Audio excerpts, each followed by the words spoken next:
रजीम बिस्मिल्लाहिर्रहमानिर्रहीम। हेलो अस्सलाम वालेकुम स्टूडेंट्स, उम्मीद है आप सब लोग खैरियत से होंगे।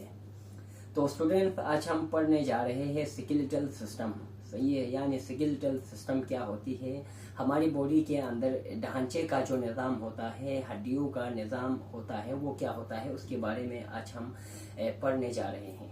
तो हमें सबसे पहले स्केलेटल सिस्टम को पढ़ने से पहले हमारे पास दो वर्ड्स हैं, उनको समझना बहुत लाजमी है। सबसे पहला हमारे पास मोमेंटम, नंबर दो हमारे पास लोकोमोशन। इसके बाद नंबर एक थर्ड भी है जिसको सपोर्ट कहते हैं। सपोर्ट बहुत आसान वर्ड है जो कि आप लोग ये समझ सकते हो।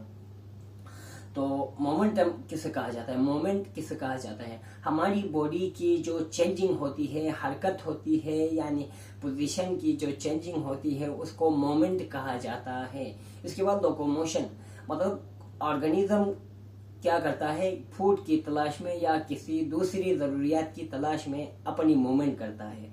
मिसाल के तौर पर अभी हम ह्यूमन्स हैं, हमें खुराक की ज़रूरत होती है, सही है, तो हमें अपने खुराक की तलाश करनी पड़ती है। तो हम इसी खुराक के लिए, पानी के लिए ये जो हरकत करते हैं, जो चलते फिरते हैं, इसको क्या कहा जाता है, लोकोमोशन कहा जाता है। तो उम्मीद है ये आप लोगों को समझ में आया होगा। अब हम आ जाते हैं स्केलेटल सिस्टम के ऊपर। तो मैंने कहा स्केलेटल सिस्टम किसे कहा जाता है। हमारी बॉडी के अंदर ढांचे का जो निज़ाम होता है उसको स्केलेटल सिस्टम कहा जाता है। अब स्केलेटल सिस्टम की हम बात करें तो there are two types of skeletal system. एक को इंडोस्केलेटन, एक को एक्सोस्केलेटन कहा जाता है। तो ये वर्ड से ही हम समझ सकते हैं कि एक्सो और इंडो। एक्सो का मतलब बैरूनी, इंडो का मतलब अंदरूनी। अब दो टाइप्स होती है, एक्सो और इंडोस्केलेटन। अब इंडोस्केलेटन क्या होती है, बॉडी के अंदर बोन्स का प्रेजेंट होना इंडोस्केलेटन कहलाता है। मिसाल के तौर पर हम ह्यूमन्स है, यानी हमारे जो हड्डियां होती है वो बॉडी के अंदर प्रेजेंट होती है, तो हम क्या है, एंडोस्केलेटन है। इसके बाद एक्सोस्केलेटन। एक्सोस्केलेटन यानी बोन्स का बॉडी के बाहर प्रेजेंट होना, इसको क्या कहा जाता है, एक्सोस्केलेटन कहा जाता है। मिसाल के तौर पर टर्टल, आप लोगों ने नाम सुना होगा, किचुआ। इसके जो क्या होता है, देखो तो उसके जो बैकबोन होता है उसके ऊपर बॉडी के बाहर इसका बोन होता है, लिहाजा ये क्या होता है, एक्सोस्केलेटन होता है। तो इसके बाद जैसा कि आप लोगों को पता है कि जो स्केलेटल सिस्टम होती है वो बोन्स और कार्टिलेज से मिलके क्या होती है, बनी होती है। और ये बोन्स का काम होता है कि हमारी बॉडी को सेल प्रोवाइड करना और हमारी बॉडी को सपोर्ट देता है, हमारी बॉडी को एक शेप प्रोवाइड करता है, हमारी बॉडी की प्रोटेक्शन करता है। इनका काम ये होता है बोन्स का। इसके बाद कार्टिलेज का काम क्या होता है, ये बोन्स को आपस में जोड़ने का काम कार्टिलेज करती है, सही है, जिसको जॉइंट्स कहा जाता है। जॉइंट्स के बीच में क्या होती है, कार्टिलेज प्रेजेंट होती है। इसके बाद हम जानते हैं कि जो बोन्स के बारे में स्टडी करने को ऑस्टियोलॉजी कहा जाता है। ऑस्टियो का मतलब बोन्स, लॉजी का मतलब पढ़ना, ऑस्टियोलॉजी का मतलब बोन्स के बारे में स्टडी करने को ऑस्टियोलॉजी कहा जाता है। तो उसके बाद हम आ जाते हैं students structure of bones. Bones के स्ट्रक्चर के ऊपर हम आ जाते हैं। तो अब लोगों को पता है कि ये बोन्स होते हैं, ये बहुत सख्त होते हैं, सही है। तो ये क्या होते हैं, हार्डेस्ट इनका एक क्या होता है, शेप होता है। इसके बाद हम बात करें तो एक ह्यूमन बॉडी के अंदर मुख्तलिफ तरीके से बोन्स प्रेजेंट होते हैं।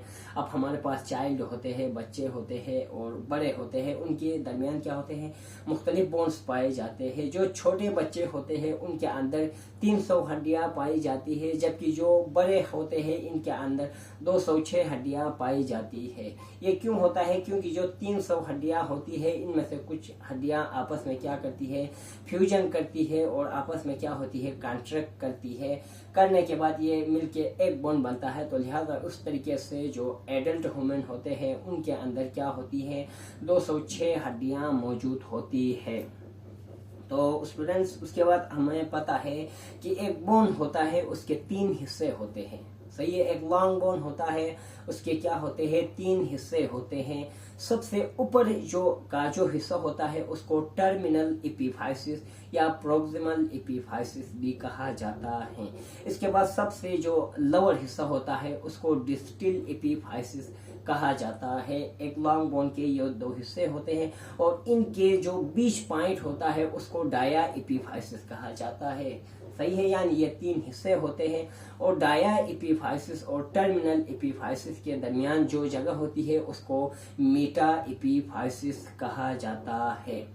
अब हम बात करें तो बोन के सबसे जो सेंटर में क्या होता है, मेडुलरी कैनाल होता है। सही है, ये क्या करता है, सेल प्रोवाइड करता है, ये सेल बनाता है मेडुलरी कैनाल, जिसको बोन मैरो क्या होता है, मेडुलरी कैनाल के अंदर मौजूद होता है और उसके साइड्स में स्पॉन्जी बोन्स मौजूद होते हैं।